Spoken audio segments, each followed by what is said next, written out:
જ્યારે હું વિધાનસભાની ચૂંટણી લડતો હતો એ વખતે લોકોની એક માગણી હતી કે ચૂંટાઈને જાઓ તો આ વિસ્તારના પાણી, તળના પાણી માટેનું કંઈક કરજો.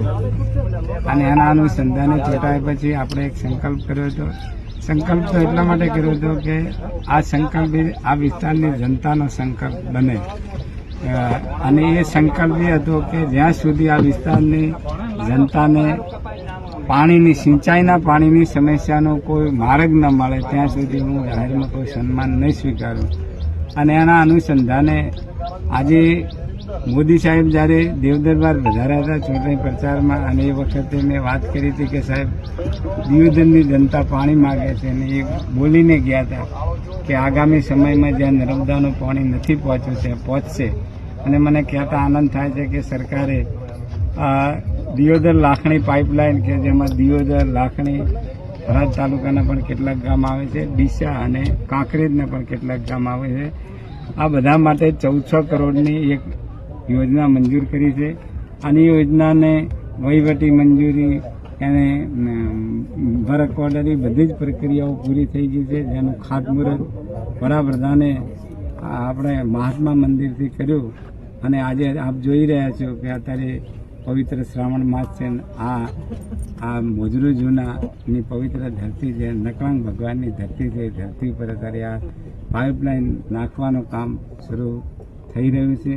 અને આપના મારફત ખેડૂતોને, જનતાને, કાર્યકર્તાઓને, આગેવાનોને મારી વિનંતી છે કે આ જે કામ ચાલી રહ્યું છે એમાં ગંગાજીમાં નાહવાથી જિંદગીના બધા પાપ ધોવરાઈ જાય, પણ નર્મદાજીના દર્શન કરવાથી જિંદગીના બધા પાપ ધોવરાઈ જાય. હવે પવિત્ર નર્મદા નદીનું પાણી આપણા વિસ્તારના ગામડાના તળાવોમાં પહોંચવાનું છે, તો આપણે આ કાર્યની અંદર પૂરો સાથ અને સહકાર આપીએ એવી દરેકને વિનંતી કરું છું.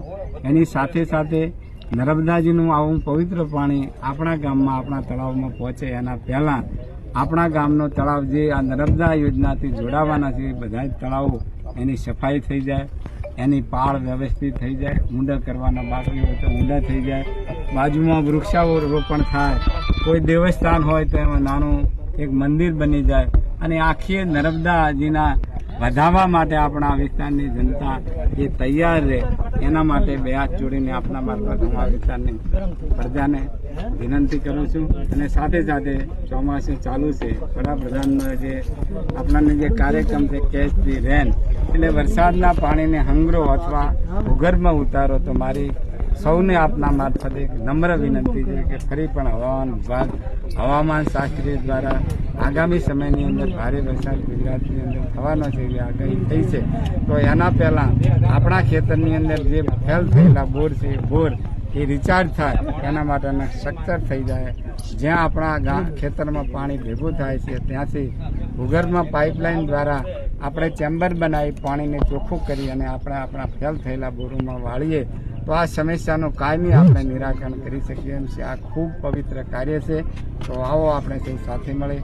અને શ્રાવણ મહિનો છે, શંકર ભગવાનનો પવિત્ર આ માસની અંદર આ પવિત્ર અને પુણ્યશાળી કામ કરી અને આપણે સૌ પુણ્ય કરું છું.